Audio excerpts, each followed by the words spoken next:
aku adalah seorang psikolog yang kantornya di rumah dan klien yang datang ke sini. Terus aku akan keluar rumah ketika aku diundang oleh sekolahan, oleh instansi-instansi, jadi pembicara. Kalau hari biasa, aku melakukan persiapan untuk training ke luar kota, itu kan bikin materi, itu juga di rumah. Jadi kalau konsen, aku sudah terbiasa konsen kerja di rumah. Makanya ketika sosmed isinya adalah ibu-ibu, bapak-bapak yang makin nggak produktif katanya ya. Iya. Ada yang nggak produktif, ada yang makin produktif. Ya, itu dia. Jadi aku tipe yang kedua, aku makin produktif karena ilmu psikologi kan ilmu memperhatikan perilaku manusia. Anakku 4, halo. Anakku banyak banget. Jadi dengan mengamati anakku, aku lihat mereka pola belajarnya gimana, itu malah jadi kekayaan juga. Terus dengan suami, jadi suami bisa kerja, dia coding programmer, sudah biasa kerja juga. Jadi kami sekeluarga udah biasa situasi supaya tetap bisa kerja. Anak-anak di kalau ibu kerja dulu ya dek, 20 menit aku buka laptop, terus mereka nggak aku tinggalkan. Jadi aku yang kecil di sebelah sini, dia buka buku, anakku yang nomor 3 di sini, jadi kami berkumpul semuanya beraktivitas buku dan laptopnya masing-masing. Itu malah buat aku makin ngertiin mereka. Terus saat mereka bercanda doang, bercanda, ngobrol, aku bacain buku keras-keras, terus mereka ketawa gitu ya, dapat. Menurut lu gimana tentang buku ini gitu?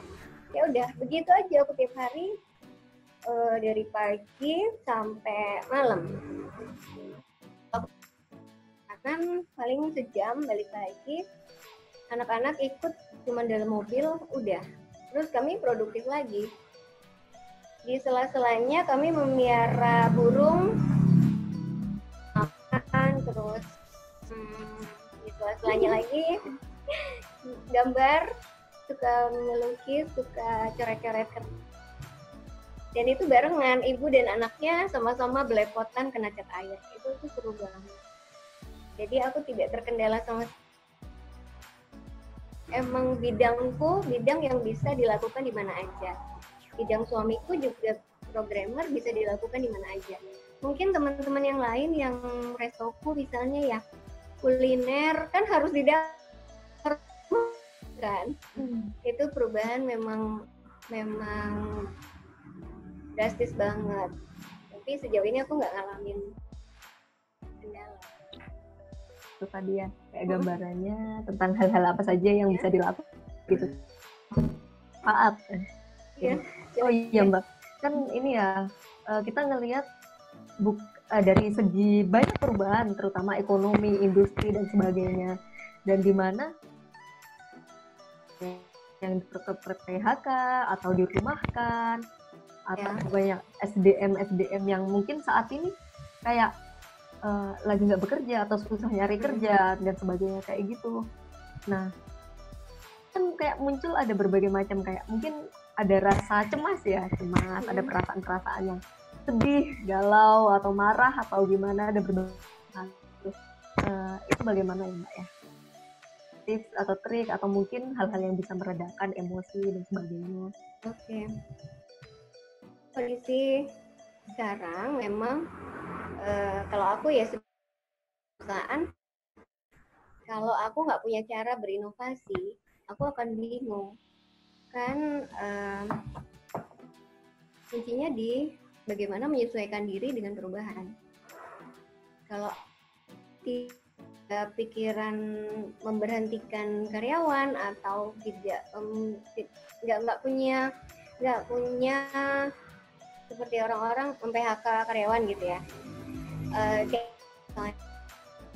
kan ranah ranah kerjaku psikologi, itu bisa diperluas jadi bidang-bidang yang sebelumnya kita nggak pernah lakukan, kita akhirnya jadi lakukan. Coba kalau nggak karena COVID, aku nggak bisa live kayak gini loh. Benar, karena aku dulu adalah psikolog sebelum ini, bukan dulu ya, Desember Januari. Aku adalah psikolog yang konvensional yang bisanya membantu orang itu dengan tatap muka. Bahkan terima konsul WA, aku pasti suruh orangnya datang karena aku mengamati gerak tubuhnya, mengamati ekspresi mukanya ketika terapi berlangsung. Sekarang aku berinovasi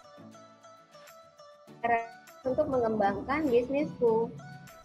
Tapi kan yang Norma bilang tadi, orang-orang cemas kan? Ya. Mungkin yang mengalami hal-hal itu kan? Iya. Karena apa? Ada emosinya, gitu. Emang rasanya nggak enak perubahannya ini. Aku ngalamin ya, karena aku punya sakit asma dari kecil. Kan mirip asma kan? Iya. Jadi setiap aku sesak napas, pikir macam nggak ya? Duh, ginjalku sakit nggak ya? Terus ngecek gitu. Itu kecemasanku di awal, mungkin 2 minggu pertama, 3 minggu pertama. Tapi itu tidak mempengaruhi kerjaanku. Itu mempengaruhi kepercayaan diri, kesehatan ya. Ini nggak apa-apa kan aku sesak. Padahal waktu itu sempat bulan Maret itu kan cuaca dingin banget. Itu alergi dingin aku ternyata, bukan karena virus. Asmanya itu cemas. Aku paham gimana orang-orang merasakan cemas karena berita negatif lebih banyak di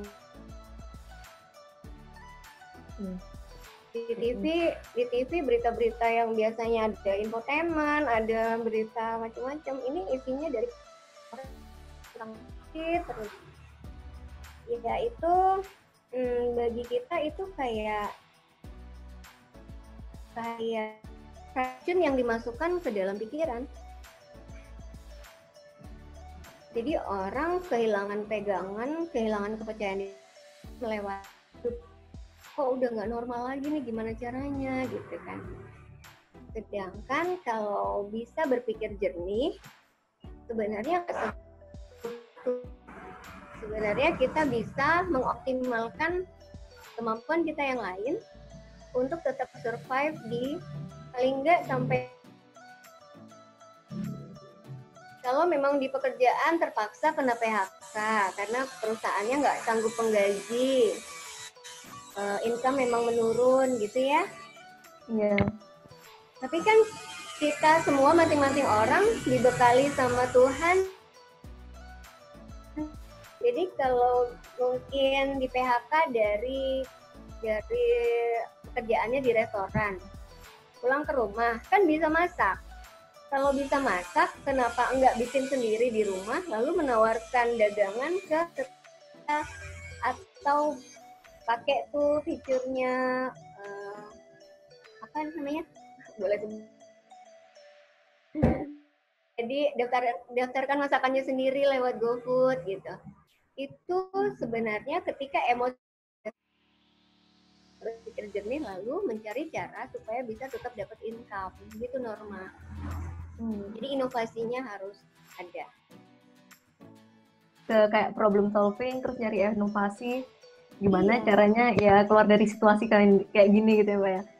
Jadi kayak diberhentikan dari pekerjaan, kita bisa ternyata ada peluang lain yang bisa kita dapatkan kayak gitu. Ya betul. Jadi kalau keluar dari situasi nggak bisa Norma. Kita kan presiden aja nggak bisa kok keluar dari situasi ini. Gini, seluruh dunia menderita gara-gara ini kan. Terus nggak cuma tentang aspek yang lain juga runtuh ya. Iya, ada banyak banget Mbak. Adalah bukan salah kita. udah ya, bukan salah kita. Lalu wajar kalau jangan menyalahkan diri, jangan disangkal, jangan dilawan gitu ya. Aku sedih, aku cemas, aku marah gitu, itu diakui dulu. Habis itu emosi apa? Tenangkan diri. Oke, nggak apa-apa. Ini bukan akhir dunia. Marah sebentar nggak apa-apa. Perusahaannya ya, bosnya itu udah pusing, udah berat banget mikirin, udah dengan berat hati melepas ini. Nah biasanya setiap perusahaan pasti pengen perusahaannya makin besar, karyawan makin banyak. Ini dunia lagi terbalik nih. Terus mengetahui yuk kita rilis, kita lepaskan dengan cara-cara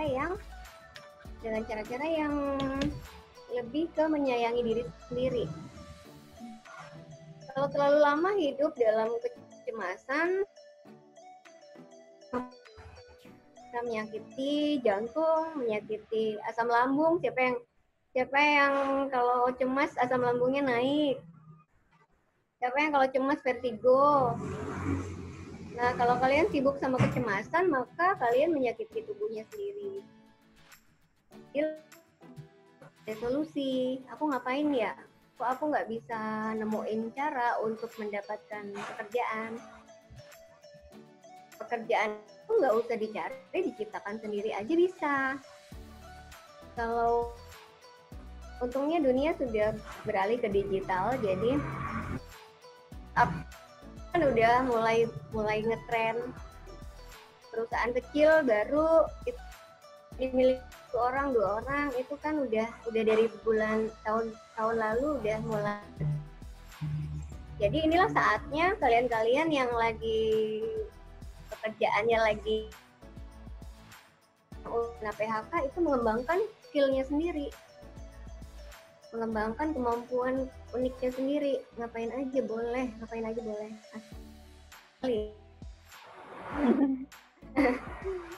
Nah itu makanya solusi yang pertama adalah mengenali emosi, yang kedua mengenali potensi. Rumah anak psikologi, biasanya HRD, ini lagi gak ada pegawai yang diurus, bikin YouTube, bikin live Instagram, ngundang pembicara, itu kan bagus. Berpikir ketika COVID-nya nggak ada. Nah itu punya skill untuk self healing yang ditanyain sama Norma. Self healing itu apa? Itu skill untuk menyembuhkan diri sendiri ketika dikuasai oleh emosi negatif. Apapun ya.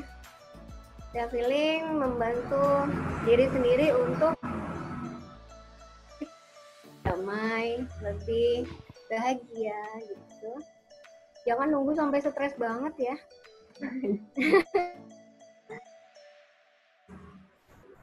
Dijaga pikirannya jernih, pasti dapat jalan. Ngobrol aja sama temennya lewat WA, aku bisa masak, kamu punya ide apa nih buat kita dapat. Ngobrol aja, nanti networking gitu dapat jalannya. Oh, jujur sama keadaan, jujur aku lagi gak punya duit nih, gimana caranya ya gitu. Nanti temennya juga bantu dapat ide. Jadi itu cara aku melewati kecemasan. Kira-kira buat yang lain? Iya Mbak. Kalau karena bidang aman sih dari resesi, karena semua orang butuh psikologi. Halo. Untuk ranah bidang yang tidak terlalu terpuruk oleh kondisi ini, ya kan Norma? Itu aku bisa membagikan bahwa sebenarnya kekuatan kita itu dari keyakinan hati kita bisa melewati ini, terus cara baru. Harus cara baru. Kalau kamu mau sukses di cara yang lama dibawa ke perubahan zaman, harus cara baru untuk bisa menyesuaikan diri di zaman yang baru. Itu baru keren. Aku harap di sini yang mendengarkan adalah teman-teman yang berusia 19 sampai 28. Aku paling teman-teman yang usianya dari 18 sampai 28. Karena Mbak, suaranya rada putus-putus ini, kenapa ini tiba-tiba? suaraku oke. Nggak sinyalnya kelihatannya, rada nge-lag ya? Ya aku nge-lag. Halo, sekarang gimana? Ya, jadi kalau seumpama untuk pengendalian emosi marah itu gimana sih Mbak? Kan tadi kan kita membahas tentang kecemasan ya gitu, tapi ada juga mungkin orang-orang yang marah dengan kayak gini. Oke, dari semua emosi itu ada 6 besar. Yang positifnya 1, yang lainnya agak negatif. Marah, takut, jijik, terkejut, sama satu lagi sedih. Marah itu emosi yang paling besar energinya, tapi negatif. Jadi kalau di tingkat emosi itu secara spiritual itu paling rendah. Orang-orang yang belum emosi marah akan kesulitan menemukan Tuhan. Apalagi kalau sering banget dikuasai oleh kemarahan. Kalau orangnya bisa mengkomunikasikan keluar, asertif, bisa menyampaikan pada orang yang membuat marah, itu sehat. Aku nggak suka lo kamu kayak gini, aku marah lihat lu diet ya. Orangnya jadi tahu kalau kita marah, jadi dapat solusi. Tapi kalau marah sama keadaan, kamu marahnya ke siapa? Ya kan? Ini seluruh dunia ngalamin loh. Ini adalah cara Tuhan menguji kita semua. Jadi sabar nerima ketentuan bahwa ini sedang tidak baik-baik saja. Jangan pura-pura baik-baik aja. Emang ini semua nggak baik-baik aja. Muncul dari denial, Norma, dari menyangkal ya. Aku nggak apa-apa kok. Duit menipis, kerjaan nggak ada job. Kayak kerjaan anak muda yang ngetrend. IO nggak ada job kan, Norma? Iya. Itu kan ada dibubarkan semuanya, Pak.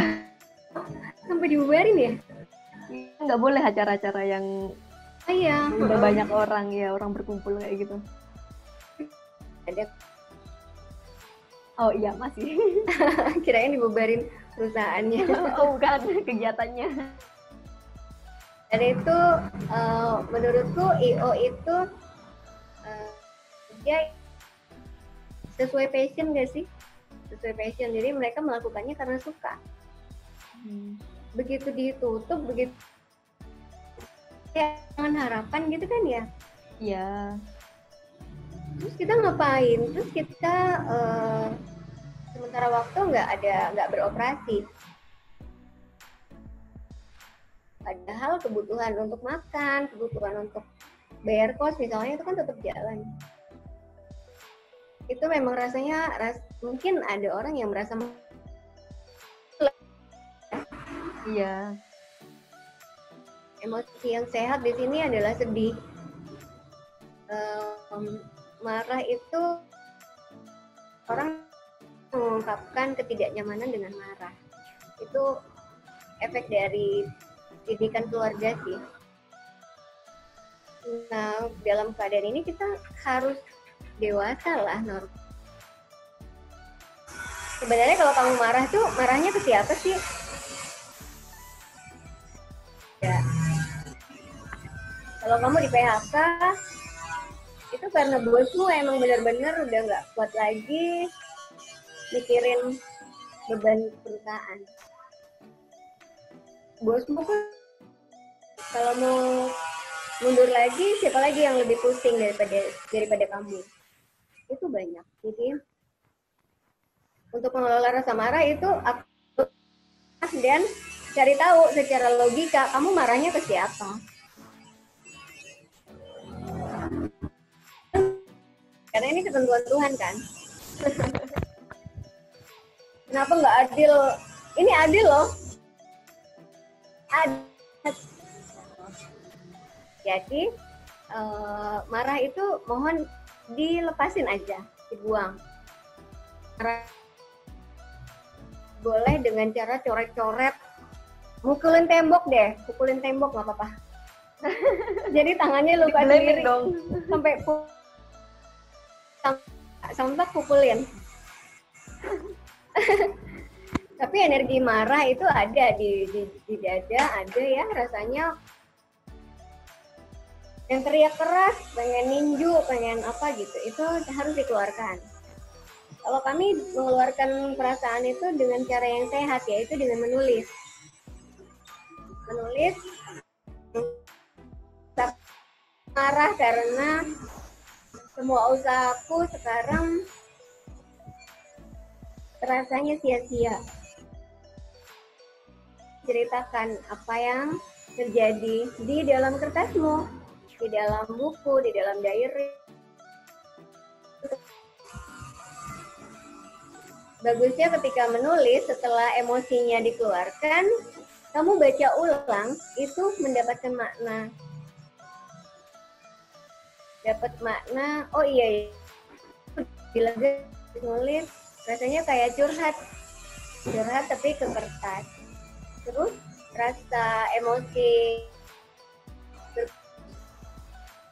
semua emosi ketika sudah dikeluarkan dengan cara apapun, dengan menangis, dengan menulis,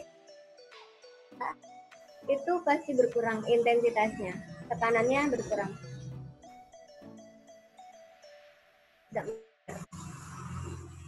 Oh iya ya, ngapain juga aku marah? Daripada marah, energinya lebih baik ciptakan sesuatu.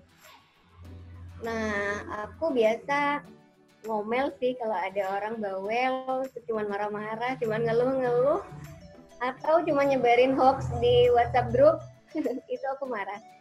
Halo, lebih baik kamu kerjakan sesuatu ya daripada mempengaruhi pikiran orang dengan hal-hal negatif. Terus dia japri aku, dia bilang, iya Rin, aku bisa ngapain gitu. Akhirnya kita kolaborasi sesuatu. Jadi kamu hanya cukup punya temen keren, punya temen yang pikirannya brilian untuk mendapatkan solusi menyesuaikan diri di situasi ini. Gitu Norma. Itu beruntung banget ya Mbak ya, ketika dia melampiaskan emosi ternyata malah ketemu partner gitu. Buat kolaborasi jadinya. Walaupun aku terpancing marah karena aku bilang gini, apa maunya? Kan aku nggak suka kalau ada orang kirim postingan yang negatif gitu, aku langsung tegur orangnya. Itu jiwa psikologku mungkin ya. Gitu. Iya, jadi untuk kayak dalam keadaan saat ini, hal yang penting itu tadi, kayak mengenali diri emang. Jadi ketika ada emosi yang muncul, kita tahu bagaimana penyelesaiannya kayak gitu kan Mbak. Yang paling kenal dirimu ya dirimu sendiri. Daripada bikin malu karena kamu marah-marah keluar, kan lebih baik mengenal diri sendiri. Oh iya, aku marahnya kenapa sih? Gak jelas. Sebenarnya gak jelas. Kalau sama-sama adrenalin tinggi. Marah itu kan adrenalin tinggi ya? Iya. Kan mendingan bersemangat bikin sesuatu kan, Mas? Sama capeknya. Sama capeknya, sama mikirnya, sama sepanengnya sampai berurat-urat gitu. Tapi marah tuh nggak ada gunanya. Kelihatannya itu malah kuat hari ini saya Mbak. Nah, ternyata marah itu dan sesuatu itu menghasilkan sama-sama capek kayak gitu. Sama capeknya, sama energinya yang keluar. Iya. Dan sama waktu yang digunakan mungkin Norma. Atau bahkan orang marah itu menghabiskan waktu lebih lama. Coba aja tanya orang pendendam itu berapa lama dia pakai waktunya. Iya. Sibuk sama satu hal, nggak mau move on gitu kan. Itu rugi banget. Iya. Nah, misalnya saya nulis buku yang kedua di bulan ini, 2 bulan ini ya, Maret, April. Ini udah buku kedua yang kita mau rilis gitu, mau susun. Dan itu rame-rame, kerja bareng. Di situasi kayak gini jarang ketemu, bisa kerja bareng. Itu kan berarti kita meningkatkan skill kolaborasi yang keren kan. Ternyata bisa kok. Bisa. Abis ini Norma mau kolaborasi apa sama aku? Oke. Jadi itu tadi ya, ternyata apa ya, kelemahan dari situasi itu ternyata ada peluang lain dan bisa diambil dari situ. Meskipun kita berjarak kayak gitu, kolaborasi tetap bisa dilakukan kok secara online, apalagi dengan teknologi yang saat ini kayak gitu kan. Bisa banget. Kan Allah udah janji di balik kesulitan ada kemudahan. Di mana kemudahannya? Di situ depan matamu sendiri itu. Cuman diubah aja sudut pandangnya. Oh iya ya, aku kan bisa bikin ini, bisa bikin itu gitu. Dan aku justru untuk saat ini ajaibnya adalah aku malah berani.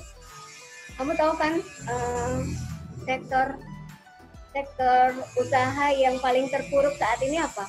Pariwisata. Pariwisata nggak ada pengunjung.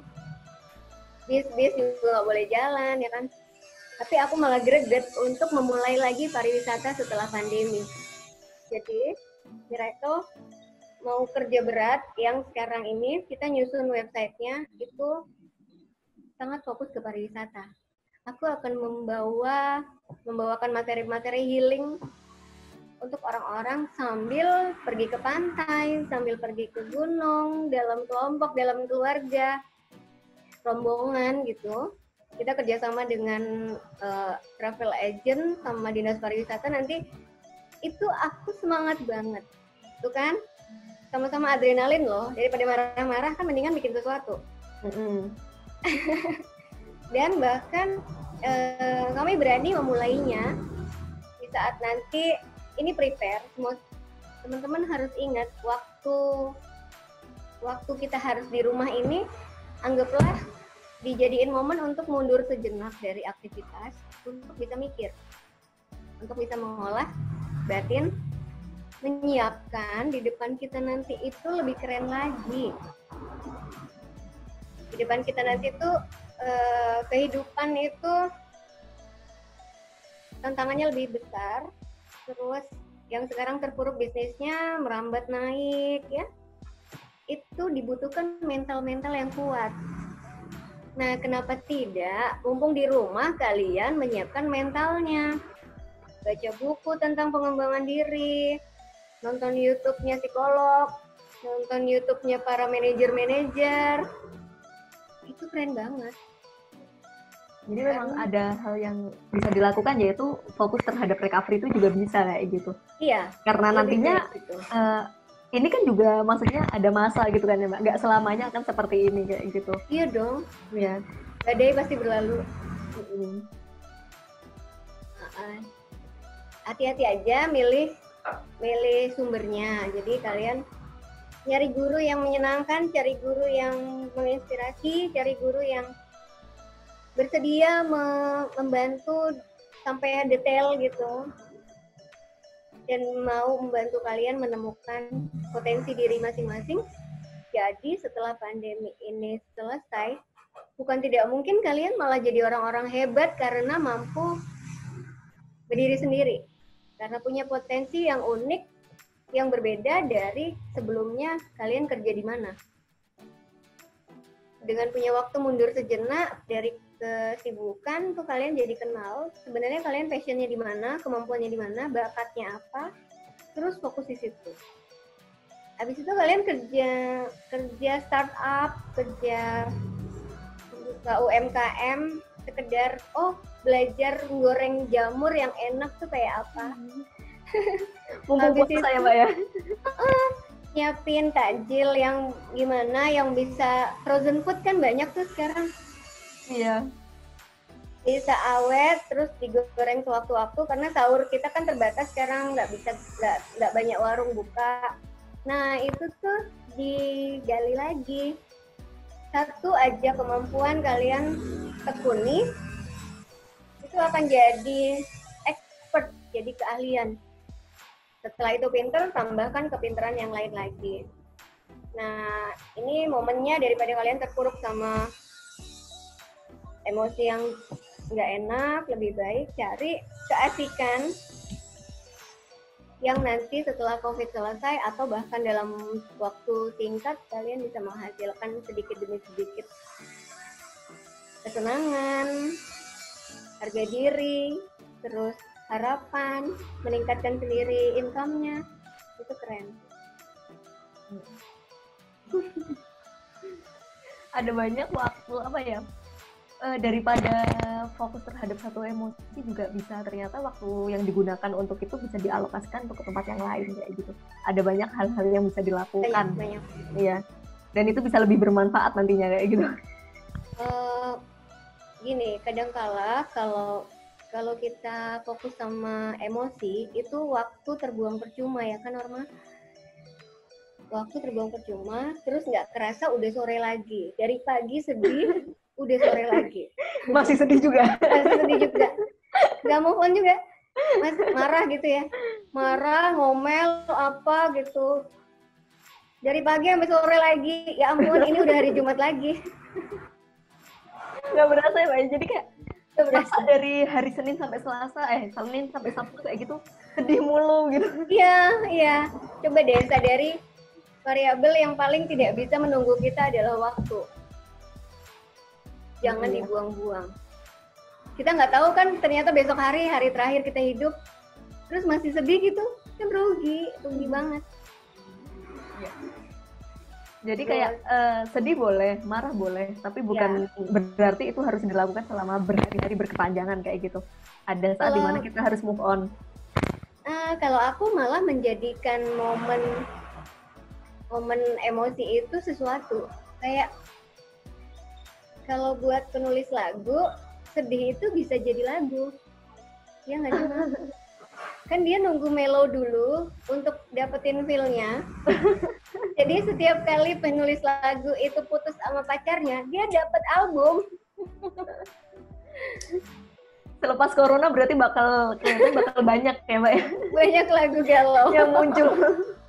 Enggak, bukan galau, malah mungkin itu kayak semangat atau apa. Iya. Itu perjuangan. Iya, hidup penuh perjuangan. Terus jadi ini dong, jadi Mars. Jadi lagu balada gitu ya. Oh iya Mbak, ini ada pertanyaan nih. Oke. Solusi untuk mengelola pikiran di antara pemberitaan corona dan pekerjaan yang harus dihandle di rumah. Itu kan mungkin pemberitaan yang gencar di media itu ternyata mempengaruhi emosi kita juga waktu ketika bekerja atau di rumah kayak gitu. Ya nggak usah ditonton. Beneran, nggak usah ditonton. Jadi ngambil istilah dari dosenku ya. Kalau fisik, makanan itu kalian kan konkret ya. Iya. Ada gado-gado seger di depanmu. Terus sebungkus lagi ada 2 piring nih. Yang satunya segar baru dibuat, yang satunya udah basi ada ulet-uletnya. Kamu pilih yang mana? Yang segar. Yang seger lah ya, masa iya tahu ada uletnya terus tahu baunya nggak enak itu tetap dimakan, kan nggak mungkin. Itu makanan, itu nutrisi badan. Karena dia konkret, maka kamu bisa milih untuk lebih milih yang seger. Pikiran ini abstrak. Pikiran itu abstrak, adanya di otak. Ingatan-ingatan ada di seluruh tubuh. Ingatan tentang rasa sedih, rasa marah. Oh, aku kalau dengar berita orang sakit, badanku langsung lemas. Gitu nggak sih? Iya. Misalnya. Jadi, psikosomatis berasa ikutan demam. Aduh, ya aku panas ya. Tadinya baik-baik aja terus, aduh bindeng aku nggak bisa nafas nih gitu. Karena saking fokus ya sama beritanya. Nah, berita yang positif itu adalah gado-gado yang segar. Berita yang negatif itu gado-gado yang udah ada ulernya. Kamu pilih yang mana? Jadi sebenarnya kalian mau bahagia apa enggak, itu keputusannya sendiri. Untuk menyaring apa yang boleh dipikirin, apa yang nggak boleh dipikirin. Jangan mentang-mentang kuping kebuka terus, kalian apa-apa didengerin. Mata kebuka terus, apa-apa dilihat gitu. Nggak usah. Disaring, apa yang boleh kalian lihat, apa yang boleh masuk ke pikiran, apa yang enggak, itu disaring. Nah, nanti akhirnya, tadi pertanyaannya kan gimana untuk fokus ke kerjaan aja. Ya udah, ambil keputusan untuk fokus ke kerjaan, udah.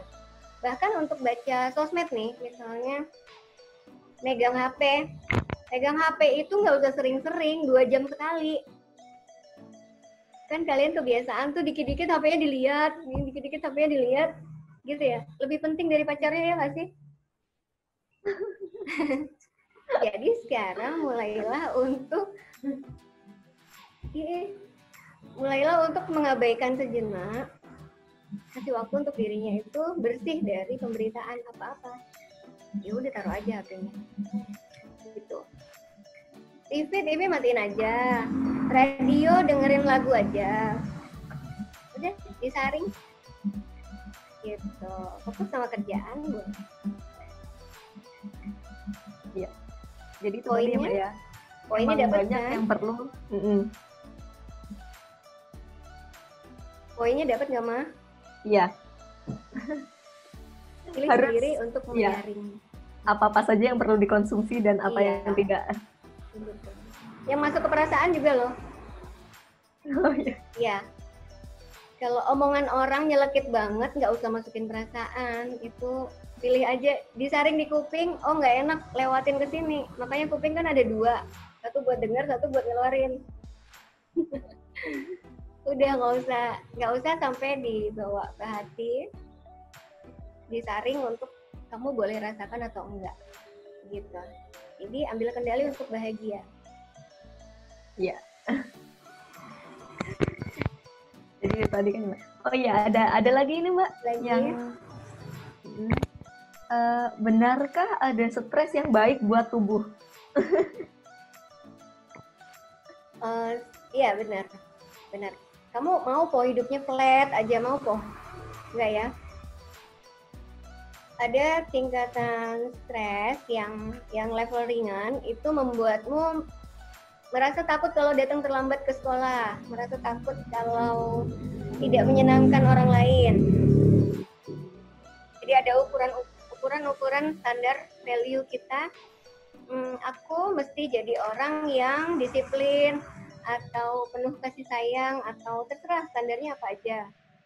Nah, kalian bisa merasakan stres level ringan ketika standar itu tidak kamu penuhi.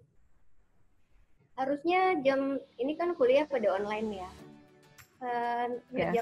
Kerjakan tugas maksimal jam 3 sore. Nah, ternyata jam 2 sore, jam 2 siang kalian baru dapat sepertiganya gitu. Ini stres yang wajar nggak? Wajar kan? Kalau nggak stres berarti terlalu cuek, biarin aja lah tugas buat apa gitu. Jadi nggak ada tantangan, nggak ada pemicu untuk kita berbuat sesuatu. Itu stres yang baik. Ada levelnya, tingkatannya. Tapi kalau makin meningkat, sebenarnya cara bereaksinya yang menyebabkan cara kita bereaksi terhadap stres itu, terhadap pemicu stres itu yang bikin makin parah. Ketika kita tahu tugas kuliah itu jam 3 sore, terus jam 2 siang kita harus kerjain sesuatu yang lain, harusnya kan sediakan waktu ngetik, udah fokus.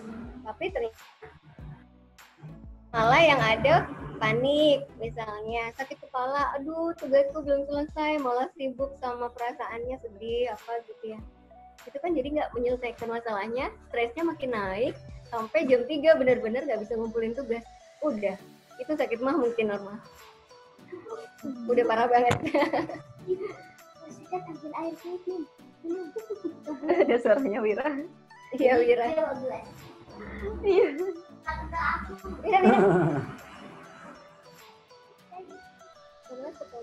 Bisa jadi stressor, bukan stressor, pemicu untuk nyari peluang juga nggak sih Mbak, stres itu? Iya, bisa. Kamu stres nggak sih? Uangmu tinggal sedikit sekarang? Oh, itu jelas stres. Iya, terus kan? Itu semua orang itu. Nah, pasti. Terus, kamu percaya kan the power of kepepet? Oh iya. Kalau udah kepepet, duit tinggal dikit, pasti orang kreatif. Nah, itu stres yang bagus. Jadi apa-apa dijual, karpet dijual, kasur dijual. Ntar kebablasan Mbak itu, Mbak. Kosannya kosong, tidur di lantai. Ntar kebablasan Mbak kalau itu. Kenapa? Jadi kayak gitu ya, lebih kayak itu dia tekanan itu bisa membuat kita untuk lebih aktif lagi untuk mencari solving. Ya, kalau kalian, kalau kamu mungkin masih single ya, Ma. Misalnya aku nyontohin nih mbaknya yang nanya tuh siapa ya? Kalau umurnya masih Mas ya? Mas, kamu umurnya berapa? Tanggung jawabmu 4 mungkin ini, apa 23? Iya. Kalau 23 tanggung jawabnya kan cuma ke diri sendiri ya nggak? Iya. Kalau aku umurku 39, aku mesti bertanggung jawab kepada anakku 4, suamiku, papa mamaku. Kan makin banyak tuh, makin kita tambah usia, tanggung jawab kita kan makin luas ya. Terus aku harus tetap ke kantor dinas sosial, ke panti sosial, tetap harus dapat income untuk perusahaan ini. Itu kan tanggung jawabku. Nah, kalau umurnya masih 23, itu kalau stres biasanya ringan-ringan aja. Maksudku hanya mikirin kebutuhannya sendiri. Kalaupun udah bekerja, baru kerja part time gitu ya, baru kerja apa ya, misalnya les privat anak-anak misalnya gitu, belum terjun langsung ke sebuah pekerjaan yang tanggung jawabnya besar gitu. Nah, itu berarti harus mulai dari sekarang berlatih mengelola diri, di mana dalam keadaan tak terduga seperti sekarang, ini waktu yang tepat untuk sekolah kehidupan. Dalam keadaan tak terduga ini, tetap bisa kreatif.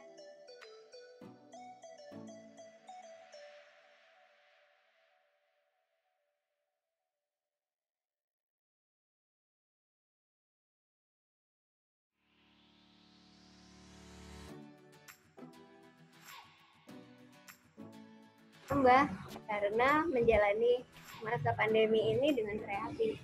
Gitu sih, Mas. Baik. Jadi emang ternyata banyak banget ya, Mbak, peluang-peluang itu tadi yang bisa didapatkan selama masa-masa yang tidak menyenangkan malahan. Iya, kejadian itu normal loh, netral loh. Yang menamai itu menyenangkan atau tidak menyenangkan itu persepsi orang.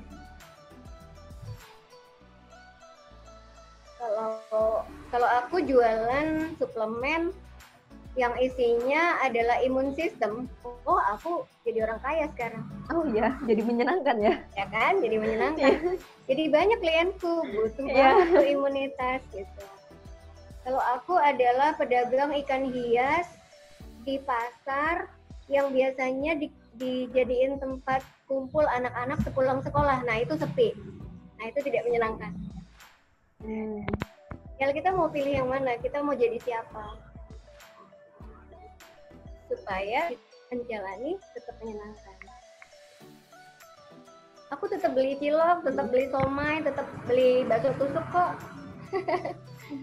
Tetap jajan, jadi tenang aja para pedagang, aku juga tetap jajan. Dapat tetap seneng kok, bisa. Iya, emang benar persepsi itu emang benar-benar mengubah ya. Iya, coba ya, tarik nafas dalam, terus kembungan perutnya, terus ketawa. Enak banget. itu ada namanya yoga ketawa. Jadi walaupun nggak ada yang lucu, kalian ketawa aja untuk ngeluarin gila-gilanya yang ada di dalam dirinya sendiri, ketawain diri sendiri aja. Itu udah sangat mengalirkan energi negatif. Itu salah satu self healing, ketawa aja, nggak ada yang lucu pun ketawa sendirian ya, jangan di tempat umum ya. Itu mengeluarkan beban. Terus aku bisa kayak gini ya juga karena sejak 2010 aku berlatih yoga sejak 2008 gitu ya. Jadi mungkin daya udah kuat sebelum ini. Nah itu tiap orang beda namanya. Iya. Walaupun sama-sama belajar psikologi gitu ya, psikologi yang dihafalin dari buku aja sama yang dipraktekin itu ketahanan mentalnya berbeda. Apalagi belajar psikologi. Ketahanan mental itu kan dilatih dalam situasi yang menekan, situasi yang mungkin membuat orang tuh merasa tidak nyaman kayak gitu. Iya. Resiliensi kan ketika kejadiannya sudah muncul. Iya. Kita nggak bisa lari dari itu. Tapi kalau mindsetnya, kalau sudut pandangnya, cara berpikirnya, cara mengolah dirinya itu sudah dilatih sebelumnya pasti lebih keren, lebih tenang. Nah itu bisa dipelajari dari banyak sumber. Ini udah lewat, tapi untuk pertanyaan terakhir nggak apa-apa kan ya Mbak ya? Jamnya udah lewat sih sebenarnya. Iya, nggak apa-apa. Pertanyaan terakhir ini, gimana dengan pengaruh media sosial media di masa pandemi corona? Jadi kayak di sisi lain orang tuh aktif untuk bermedia sosial, tapi di sisi lain tuh efek sampingnya nggak enak. Ini rada bersahabat sih sama yang tadi ya, nggak beda jauh sih. Apakah ada takaran waktu yang baik untuk bersosial media agar tetap sehat dan waras? Padahal itu hal yang mudah lah buat aku. Aku konvensional banget, jadi offline. Aku lebih suka tidak pegang HP, ngobrol tatap muka sama orang. Jadi kalau diskusi, ayo kamu mau ngomong apa? Aku dengerin. Sosmed itu apa sih sebenarnya? Kenapa itu sangat berpengaruh buat hidup kalian? Aku kelahiran 81 ya, jadi pertanyaan itu tuh kayak lucu gitu. Kayak lucu karena aku pernah ngalamin SMA, belum ada handphone, janjian itu cuman pas pulang sekolah. Misalnya Jumat sore janjian main ke rumahku ya, nggak usah ditanya lagi, nggak usah bilang OTW, nggak usah bilang jadi apa enggak, itu dengan penuh kepercayaan kita akan ketemu di hari Minggu, ya kan? Iya. Kenapa kalian penuhi pikiran kalian dari hari Jumat sore sampai Sabtu sampai Minggu pagi itu cuma nanyain ke temennya, jadi kan ke sini, itu loh sangat. Jadi tinggalin aja, kalian nggak akan mati nggak lihat handphone sehari, taruh. Ya itu hal yang lucu kalau ditanyain ke aku karena aku tipenya offline, tipenya sangat suka ngobrol langsung, tatap muka udah. Kalaupun janjian aja paling HP janjian ketemu ya di mana, jam berapa, udah taruh HP-nya, kita ngobrol biasa. Sehingga aku heran karena sangat tergantung sama sosmed, lupakan aja. Kalian ambil kendali untuk tidak lihat itu. YouTube itu kan pilihannya juga banyak. YouTube yang membuat kita tenang, channel-channel yang membuat kita tambah emosi, itu juga ada. Dan kalian pasti tahu orangnya yang bikin rusuh itu siapa, yang baik hati itu siapa, pilih aja. Jangan di-subscribe orang-orang yang bikin perasaanmu, jantungmu berdebar ketika dengerin dia, itu jangan. Pilih aja musik-musik instrumen yang menenangkan atau apa, itu baru kamu fokus di situ. Jadi pertanyaan itu sama aja dengan, Bu, rumahku ada racun, ini lebih baik saya minum apa enggak ya? Gitu. Dan racun itu jelas, kamu tinggal pilih untuk minum apa enggak. Taruh aja, nggak akan berpengaruh. Oke, jadi gunakan handphone sesuai ke peruntukannya untuk komunikasi dengan orang lain. Selain itu, kamu nggak butuh apa-apa lagi, taruh. Jika kamu ada keperluan dengan sosmed, misalnya kami gunakan Instagram untuk promosi Miracle, promosi konsultasi lewat online, promosi kesehatan mental dengan memposting foto-foto kegiatan, foto-foto bagaimana kami peduli pada orang, itu kami gunakan. Nah, setelah posting, tunggu aja respon orang-orang untuk dibuka kembali. Mungkin ada komen, mungkin ada pertanyaan, itu baru kamu lakukan. Kalau scrolling tanpa tujuan, itu hindari. Scrolling tanpa tujuan. Iya, itu bikin bego, tau nggak? Jadi mukanya lempeng, ngeliatin, tangannya scroll, tapi nggak sadar kalau racun-racun itu masuk ke dalam pikiran, kan? Jadi kayak gado-gado seger sama basi tadi tuh, kamu pilih aja. Cuman karena abstrak, iya, karena kan dan perasaan itu abstrak ya, jadi mungkin perlu belajar lebih dalam. Bener lebih bahaya dari corona nggak sih Mbak kalau kayak gitu? Isinya kan negatif terus. Maksudnya gini, kalau corona sakit ada obat sembuh, ya udah gitu kan. Tapi perspektif mindset itu kan kepanjangan kan ya. Iya, makanya lebih kecemasan lebih membunuh daripada virusnya sendiri. Virusnya belum nyampe. Iya, virusnya belum nyampe. Kita masih sehat maksudnya. Kita masih alhamdulillah masih sehat. Tapi udah takut. Iya. Takut, terus tensi naik. Habis itu jantungnya berdetak gitu, jantungan. Terus kepala vertigo, udah mati dah.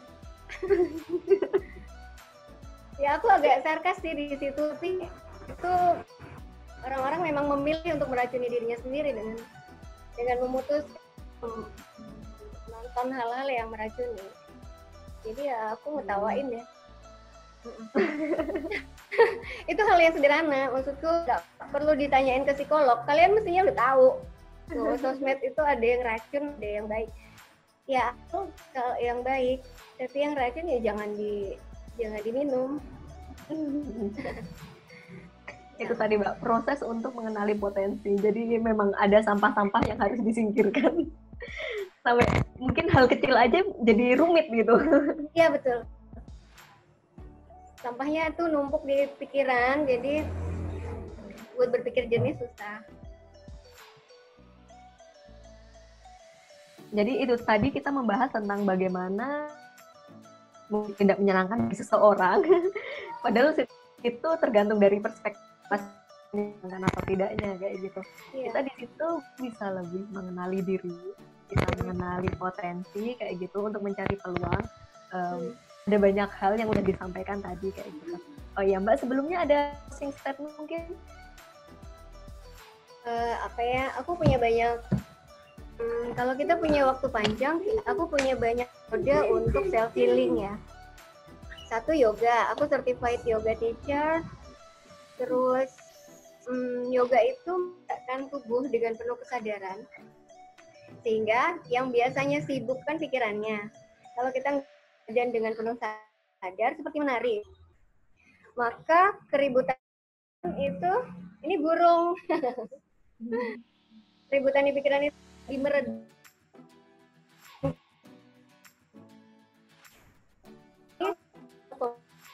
Jadi lebih diri, sehingga nyatame tadi pilih yang boleh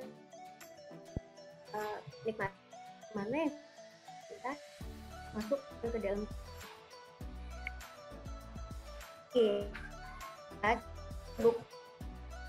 Terang Jadi setidaknya relaksasi kalian bisa cari di YouTube panduan meditasi itu gratis ya, tinggal disetel aja instrumennya, kalian duduk bersila di lantai, dikasih alas, terus mengheningkan pikiran, tutup mata, hanya mendengarkan nafas, itu. Silahkan dengan penuh kesadaran berjarak dengan masalah-masalah yang ada di luar diri. Sebenarnya masalah itu ada di luar, nggak usah dimasuk-masukin.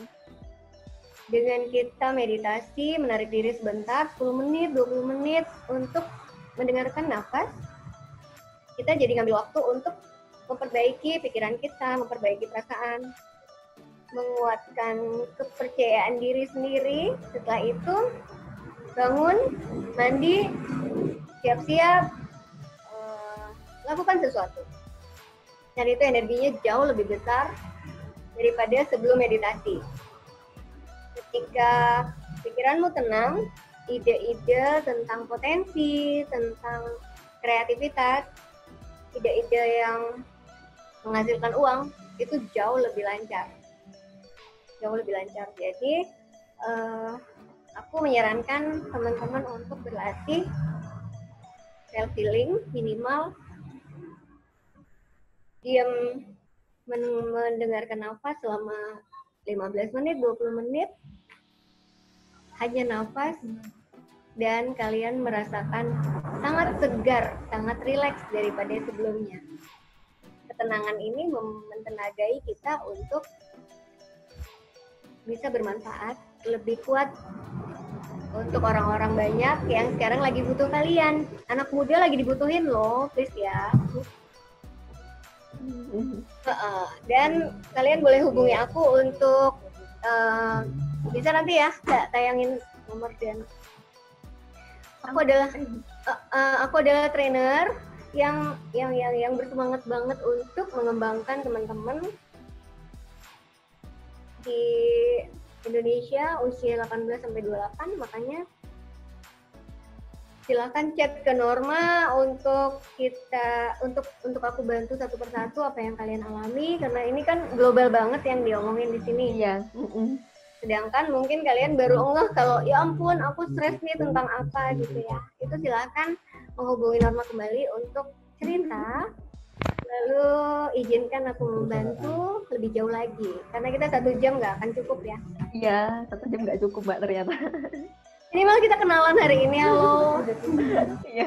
Iya, jadi itu tadi ya, seumpama ingin menjangkau Mbak Rini, ingin berkenalan lebih lanjut dengan Mbak Rini itu bisa melihat langsung di Instagramnya Miracle Psychology kayak gitu. Makasih, semoga bermanfaat. Ya Mbak, sama-sama. Terima kasih sudah berbagi hari ini di puasa pertama. Kita membahas tentang healing. Oh iya. Sobat Restoku, bagi yang ingin saat ini kita juga membuka donasi, di mana nantinya donasi itu akan disalurkan kepada orang-orang yang saat ini tidak bisa work from home kayak gitu. Selain itu juga bisa disalurkan untuk Sweet PAD ya. Itu bisa dilihat di samping kanan atau kiri kami yang itu tadi donasi.restoku.id. Terima kasih sudah menonton di sini Sobat Restoku ya. Kami pamitan dulu. Ya. Terima kasih juga buat Mbak Rini, terima kasih lagi kayak gitu. Sama. Ya baik. Wassalamualaikum warahmatullahi wabarakatuh.